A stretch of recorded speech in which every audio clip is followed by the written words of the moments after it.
ஜப்பான்ல வாங்குன கோதுமை மாவு யூஸ் பண்ணி சப்பாத்தி பண்ணா எப்படி இருக்குன்னு பார்க்கலாமா? இது எங்க வீட்டு பக்கத்துல இருக்க சூப்பர் மார்க்கெட்ல வாங்குன கோதுமை மாவு. அங்க கடையிலேயே வந்து லேபிள் போட்டிருந்தாங்க. இது ஸ்ட்ராங் வீட் ஃப்ளார் அப்படின்னு சொல்லிட்டு. இது போக லைட் வீட் ஃப்ளாரும் இருக்கு. நான் வந்து ஸ்ட்ராங் வீட் ஃப்ளார் தான் வாங்கிட்டு வந்திருக்கேன். ப்ளஸ் அந்த பிக்சர்லேயுமே வீட்டோட பிக்சர் குடுத்துருக்காங்க. ஸோ இது கோதுமை மாவு தான் நம்பி வாங்கிட்டு வந்திருக்கேன். இதிலிருந்து சப்பாத்தி செய்யறதுக்கு தேவையான மாவு மட்டும் ஒரு பவுலுக்கு ஃபர்ஸ்ட்டு ட்ரான்ஸ்ஃபர் பண்ணிக்கிறேன். இது பார்க்கறதுக்கு நல்லா ஒயிட்டா தான் இருந்துச்சு. நம்ம ஊர்ல கோதுமை மாவு ஒயிட்டா இருக்காது. பட் இங்க பியூர் ஒயிட்டா இருந்துச்சு. தொட்டு பார்க்கறதுக்கும் எக்ஸாக்ட்டா மைதா மாரியே இருந்துச்சு. ஆனா ஸ்மெல் வந்து வீட்டோட ஸ்மெல் தான் வந்துச்சு.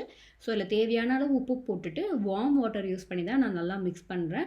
நம்ம சப்பாத்திக்கு மிக்ஸ் பண்ற டைம விட இது ரொம்பவே எக்ஸ்ட்ராவே எடுத்துச்சு. நான் ரொம்ப நேரமா நீட் பண்ணி இதோட போராடி தான் என்னால வந்து அந்த கிராக்ஸ் இல்லாம கொண்டு வர முடிஞ்சுச்சு. அதுவும் ஃபைனலா ரொம்பலாம் கிராக் இல்லாம என்னால கொண்டு வரவே முடியல. நான் ரொம்ப நேரம் கஷ்டப்பட்டேன். ஃபைனல் ரிசல்ட்ல வந்து கொஞ்சமா கிராக்ஸ் இருந்துச்சு தான். ஆனா அதுக்கு மேல என்னால முடியலங்கிறனால நான் சரி பரவால்ல, ஒரு சைடு மட்டும் தானே இருந்துட்டு போட்டும்ன்னு சொல்லிட்டு அப்படியே விட்டுட்டேன்.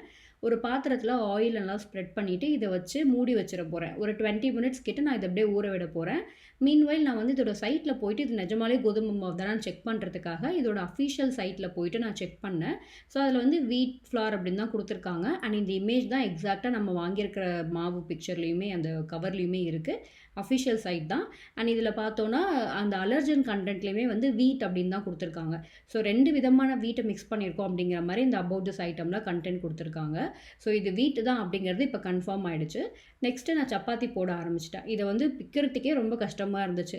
எக்ஸாக்ட்டா நம்ம மைதா மாவுல சப்பாத்தி போட்டா எப்படி இருக்குமோ, அந்த மாரி தான் இப்போ வரைக்குமே எனக்கு சோ ஃபார் ஃபீலிங் இருக்கு. மாவு பெசஞ்சதாகட்டும், திரட்டுனதாகட்டும் எல்லாமே.